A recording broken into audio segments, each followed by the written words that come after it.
Good morning कक्षा 5। अपनी हिंदी व्याकरण की पुस्तक निकालिए, उसमें निकालिए बच्चा पेज नंबर 40। पेज नंबर 40 जो आपका है उसमें आपका कारक। तो कारक हमने पढ़ लिया था। कारक किसे कहते हैं? वाक्य में प्रयुक्त संज्ञा, सर्वनाम आदि का क्रिया से संबंध बताने वाले शब्द रूपों को कारक कहते हैं। इसमें हमने आगे देखिए, इसमें हमने पढ़ा था कि कारक के कितने भेद होते हैं? 8 भेद होते हैं। कर्ता कारक, कर्म कारक, करण कारक, संप्रदान कारक, अपादान कारक, संबंध कारक, अधिकरण कारक और संबोधन कारक। ये इनके क्या होते हैं? विभक्ति चिन्ह होते हैं, जिनको हम प्रसर्ग भी कहते हैं। इसमें हमने कर्ता कारक पढ़ लिया है, कर्म कारक पढ़ लिया है। पेज आगे करिए। करण कारक पढ़ा, संप्रदान कारक पढ़ा, अपादान कारक पढ़ा और संबंध कारक पढ़ा। आज हम पढ़ेंगे 8वां अधिकरण कारक। अब देखते हैं अधिकरण कारक में क्या है। अधिकरण कारक देखिए, पेज नंबर आप निकालिए। अधिकरण कारक के लिए 43, पेज नंबर 43। अधिकरण कारक आज हम पढ़ेंगे। तो अधिकरण कारक क्या है? देखिए, भौरा फूल पर बैठा है। भौरा कहाँ बैठा है? फूल पर। सेब प्लेट में रखे हैं। उमंग कुर्सी पर बैठा है। उपयुक्त तीनों वाक्यों में बैठने और रखने की क्रिया फूल पर, प्लेट पर, कुर्सी पर हो रही है। ठीक है ना? हो रही है ना? अतः यहाँ क्या है? फूल पर, प्लेट पर, कुर्सी पर क्या है? अधिकरण कारक है। अतः देखिए किस तरीके से देखेंगे हम। जिस संज्ञा के जिस रूप से क्रिया के आधार का ज्ञान हो उसे अधिकरण कारक कहते हैं। इसका चिन्ह क्या है? में और पर है। इसका चिन्ह क्या है? में और पर। अब लास्ट आता है आपका संबोधन कारक। संबोधन कारक क्या है आपका? अभी हमने 7वां पढ़ा था। अधिकरण कारक, संबोधन कारक आपका 8वां है। अधिकरण कारक, संबोधन कारक में आप पढ़ेंगे, हाय मैं तो लुट गया, हे प्रभु मेरी इच्छा पूर्ण करो। उपयुक्त वाक्य में हाय और हे प्रभु शब्दों को संबोधित करने के लिए क्या गए? क्या कर रहे हैं? संबोधित कर रहे हैं। अतः यह संबोधन कारक है। क्या है ये? संबोधन। जिन शब्दों का प्रयोग पुकारने, संबोधित करने और ध्यान आकर्षित करने के लिए किया जाता है उसे संबोधन क्रिया कहते हैं। जैसे आप क्या करते हो बच्चा? किसी का नाम बुलाते हो, जोर से उसको बुलाते हो, ठीक है? किसी का ध्यान अपनी तरफ आकर्षित करते हो, ठीक है? तो उसे कहते हैं संबोधन कारक। क्या कहते हैं? संबोधन कारक कहते हैं। ठीक, इसका विभक्त चिन्ह है हे और अरे। ठीक है। अब नीचे हम पढ़ेंगे वस्तु शब्द के कारकीय रूप।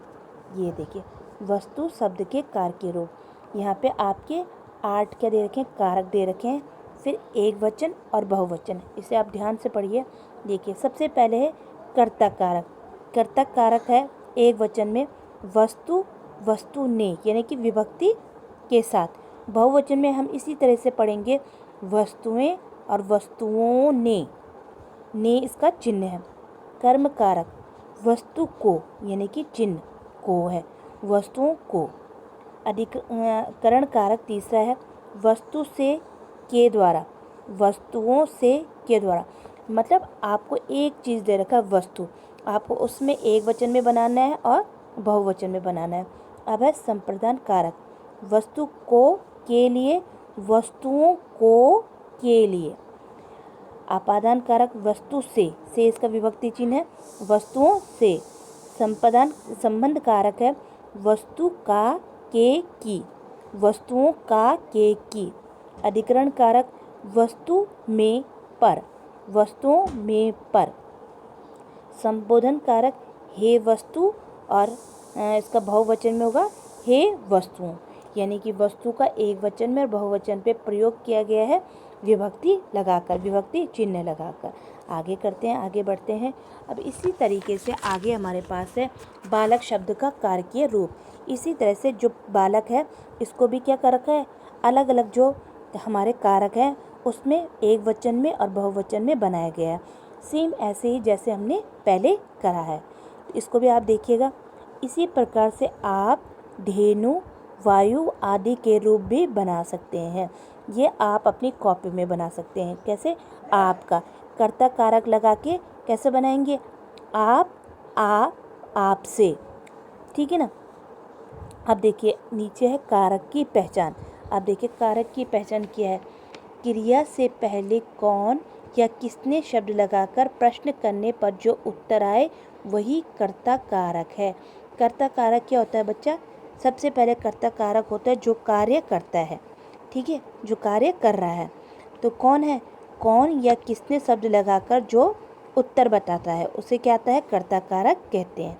क्रिया से पहले क्या और किसको शब्द लगाकर प्रश्न करने से जो उत्तर आए वही कर्म कारक है। कर्म क्या है हमारे पास? दूसरा है, दूसरा कारक है ना, कर्म कारक। तो इसका चिन्ह, इसको कैसे पहचान करेंगे कि अगर हम क्रिया से पहले क्या लगाएंगे? क्या या किसको, तो जो उसका उत्तर आता है वही कर्म कारक होता है। तीसरा है क्रिया से पहले किससे, किसके द्वारा, किसने लगाकर प्रश्न करने पर जो उत्तर आए वही कर्ण कारक होता है, यानी कि तीसरा कर्ण कारक ही वाला। अब देखिए चौथा, ये आप अगर ध्यान से देखेंगे तब आपकी समझ में आएगा। क्रिया से पहले किसको, किसके लिए जो हम प्रश्न करते हैं और जो उसके बदले में उत्तर आता है वे संप्रदान कारक होता है। ये जो आपका चौथा है संप्रदान कारक, ठीक है ना। को और के लिए जो उसका विभक्ति चिन्ह होता है। पांचवा, क्रिया के साथ किससे या कहाँ से शब्द लगाकर प्रश्न करने से जो उत्तर मिलता है उसे अपादान कारक कहते हैं। अपादान, ये देखिए से, कहाँ से। छठवां, वाक्य में आए दो संज्ञाओं या सर्वनामों के साथ किसका तथा किसके लगाकर प्रश्न करने पर जो उत्तर मिलता है उसे संबंध कारक कहते हैं, ठीक है। जो संबंध कारक आपका छठवां है। बालक का, के, की, ठीक है ना, यानी कि संबंध बताना। अब आता है आपका सातवां, क्रिया के साथ कहाँ या किसमें लगाकर प्रश्न करने पर जो उत्तर मिलता है उसे अधिकरण कारक कहते हैं। बालक में, पर, ठीक है ना, यानी कि कहाँ और किसमें, ठीक है ना। आठवां आता है आपका संबोधन कारक का प्रयोग वाक्य के आरंभ में होता है, प्रारंभ में। इसमें प्राय संबोधन चिन्ह लगाया जाता है। संबोधन चिन्ह ये होता है, ये लगाया जाता है। तो इसका क्या है? संबोधन चिन्ह लगाया जाता है तो आपको पता चल जाएगा कि ये क्या है? संबोधन कारक है। इसी प्रकार से हम आगे बढ़ते हैं। करण कारक तथा अपादान कारक में अंतर। करण कारक आपका है तीसरा और अपादान कारक में आपको अंतर बताना है। करण कारक का चिन्ह है से, क्रिया के साधन को प्रकट करता है। आपको बताया था कि जैसे क्या है, मैं हॉकी से खेलता हूँ, यानी कि संबंध बताता है जो किसी का, तो प्रकट करता है। और अपादान कारक से अलग होता है। देखो एक में क्या है? साधन है और एक में क्या है? अलग होना है, के भाव को प्रकट करता है। जैसे हम इसके उदाहरण देखते हैं। श्री राम ने रावण को बाण से मारा, ठीक है, आया आपकी समझ में? श्री राम ने रावण को बाण से मारा। इस वाक्य में मारने की क्रिया बाण से हो रही है, यानी कि बाण क्या हमारे पास? साधन है, कोई चीज़ है, साधन है। जब हमने उस साधन का प्रयोग किया तभी राम ने रावण को मारा, इसलिए ये क्या है? करण कारक है, ठीक है। नदियाँ पहाड़ों से निकलती है, ठीक है। आनंद स्कूल से घर आ रहा है। दूसरे और तीसरे वाक्यों में से चिन्ह अलगाव को प्रकट कर रहा है। अलगाव मतलब होता है अलग होने के लिए। नदियाँ पहाड़ों से निकलती है, यानी कि नदी कहाँ हो गई है? पहाड़ों से अलग हो गई है, पहाड़ों से निकल रही है, यानी कि अलग हो रही है। यहाँ नदियाँ के पहाड़ों तथा आनंद के स्कूल से अलग होने के प्रकट होता है, इसलिए पहाड़ से और स्कूल से अपादान कारक है। आनंद स्कूल से घर आ रहा है, यानी कि स्कूल से वो अलग हो गया है और कहाँ आ रहा है? घर आ रहा है, तो ये अपादान कारक है। तो इसमें आपको समझ में आया करण कारक में क्या होता है? साधन का यूज़ होता है, ठीक है। और से, उसका भी क्या है? से है, और इसका भी से है, लेकिन इसका जो अपादान है इसमें क्या है? अपादान में से होता है अलग होने के अर्थ में। क्या होता है? अलग होने के अर्थ में। तो आपको ये ऐसे करके समझ आएगा। देखिए आप करेंगे, आज हमारा यहाँ पे ये पूरा हो गया है, ये अध्याय हमारा पूरा हो गया है। लेकिन आपके लिए ये काम है कि आप इसको अपनी कॉपी में लिखेंगे। जब आप कॉपी में लिखेंगे आपको बिल्कुल याद हो जाएगा। कर्ता कारक सिर्फ वस्तु है, आप समझ रहे हैं। वस्तु को इन्होंने एक वचन में भी लिख रखा है और वस्तु को इन्होंने बहुवचन में भी लिख रखा है। तो आप इसको पूरा अपनी कॉपी में करेंगे।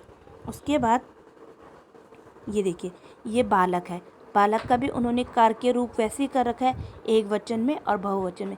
इस तरीके से जब आपको पता चल जाएगा कि किस में विभक्ति चिन्ह कैसे होता है, एक वचन में किस प्रकार से लिखते हैं और बहुवचन में किस प्रकार से लिखते हैं, तो आपको इसका ज्ञान हो जाएगा। इसमें कारक की पहचान है, इसको आप ध्यान से देखेंगे तो ये आपको अपना आप ही आ जाएंगे। तो आज आपके लिए इतना ही है। जितना भी पढ़ाया गया है उसको आप ध्यानपूर्वक से देखेंगे और जितना बताया गया उसको अपनी कॉपी में करेंगे। तो यहाँ पे आज हमारा ये जो हम क्या कर रहे थे, कारक कर रहे थे, ये हमारा कंप्लीट हो गया है। ओके।